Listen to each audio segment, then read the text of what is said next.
नमस्कार दोस्तों, आप सभी का टारगेट वॉरियर्स के यूट्यूब चैनल में स्वागत है। चलिए तो प्रारंभ करते हैं आज का सेशन। पहला क्वेश्चन है, कैबिनेट मिशन प्लान ने भारत के लिए निम्नलिखित में से किस पर विचार किया? ऑप्शन ए महासंघ, ऑप्शन बी परिसंघ, ऑप्शन सी एकात्मक शासन प्रणाली या ऑप्शन डी राज्यों का संघ।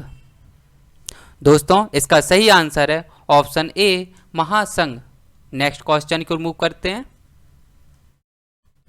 भारत में 1918 में प्रथम मजदूर संघ की स्थापना की? Option A N M Joshi ने, ऑप्शन बी वीपी वाडिया ने, ऑप्शन सी वीवी गिरी ने या option D S A Dange ने। तो दोस्तों सही आंसर है ऑप्शन बी वीपी वाडिया ने। नेक्स्ट क्वेश्चन को मूव करते हैं। सुभाष चंद्र बोस ने निम्नलिखित में से किस देश में आज़ाद हिंद रेडियो शुरू किया था? Option A Japan, option B Austria, option C Germany या ऑप्शन डी मलेशिया। दोस्तों इसका सही आंसर होगा ऑप्शन सी जर्मनी। दोस्तों आईएनए 1943 जिसकी स्थापना कैप्टन मोहन सिंह रासबिहारी बोस के साथ सुभाष चंद्र बोस ने की थी, और आगे की और भी कुछ घटनाएं जानते हैं। तो 1939 में सुभाष चंद्र बोस ने फॉरवर्ड ब्लॉक की स्थापना की, जो 1938 में हरिपुरा अधिवेशन, 39 में त्रिपुरी अधिवेशन में अध्यक्ष भी रहे। चलिए अगले क्वेश्चन की ओर मूव करते हैं। जलियांवाला बाग हत्याकांड के विरोध में निम्नलिखित में से किसने वायसराय के कार्य परिषद से त्याग पत्र दे दिया था? Option A Rabindranath Tagore, option B Madan Mohan Malviya, option C sir Shankar Nair या ऑप्शन डी उपयुक्त तीनों ने।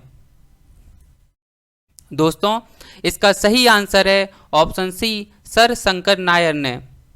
जलियांवाला बाग हत्याकांड जो घटना हुई थी ये 13 अप्रैल 1919 को हुई थी, और इसी घटना के बाद रविन्द्रनाथ टैगोर जी ने भी अपनी नाइटहुड की उपाधि को त्याग दिया था। अगले क्वेश्चन को मूव करते हैं। निम्नलिखित में से भारत की स्वतंत्रता तथा विभाजन से संबंधित कौन सा एक कथन सही नहीं है? फरवरी 1947 में ब्रिटिश प्रधानमंत्री एटली ने घोषणा की कि ब्रिटिश किसी भी परिस्थिति में भारतीयों को सत्ता हस्तांतरण नहीं करेंगे।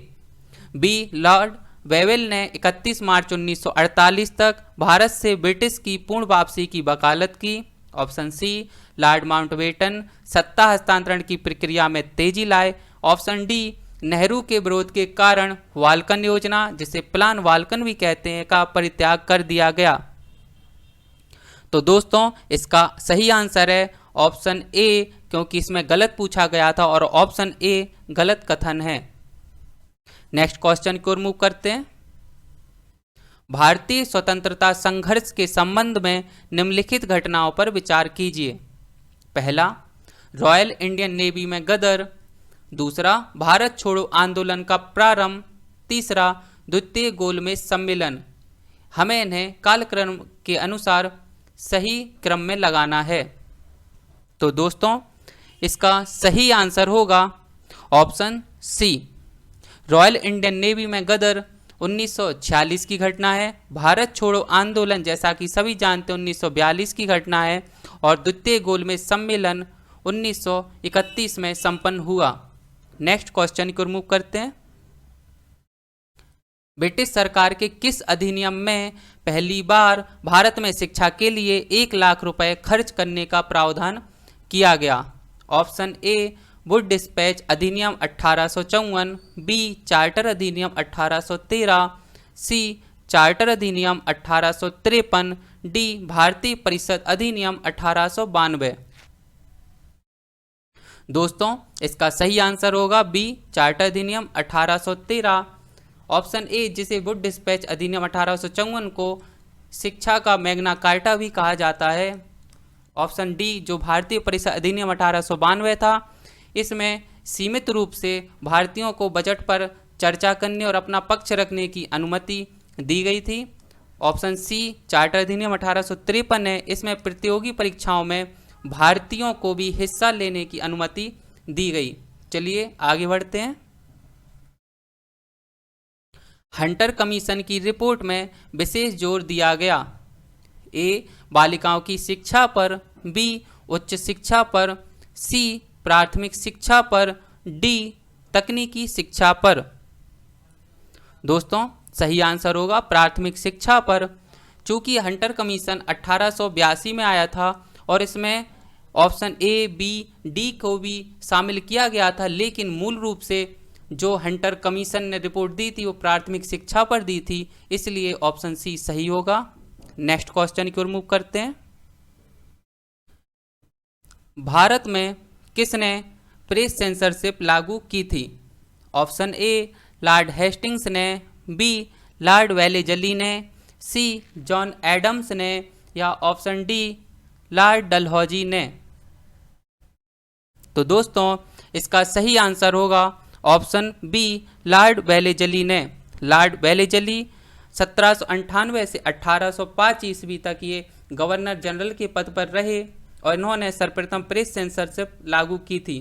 अब जानते हैं प्रेस सेंसरशिप क्या था। इसके अनुसार समाचार पत्र को संपादक, प्रकाशक और मुद्रक का नाम स्पष्ट रूप से छापना पड़ता था और प्रकाशक को प्रकाशित किए जाने वाले सभी तत्वों को सरकार के सचिव के सम्मुख पूर्व पत्रीक्षण के लिए भेजना होता था। नेक्स्ट क्वेश्चन को रिमूव करते हैं।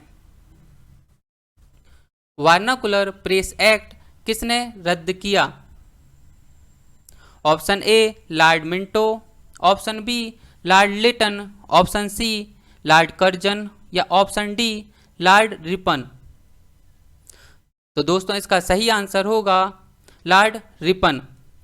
वर्नाकुलर प्रेस एक्ट को प्रारंभ किया था लॉर्ड लिटन ने और इसको रद्द करने का श्रेय लॉर्ड रिपन को भी जाता है।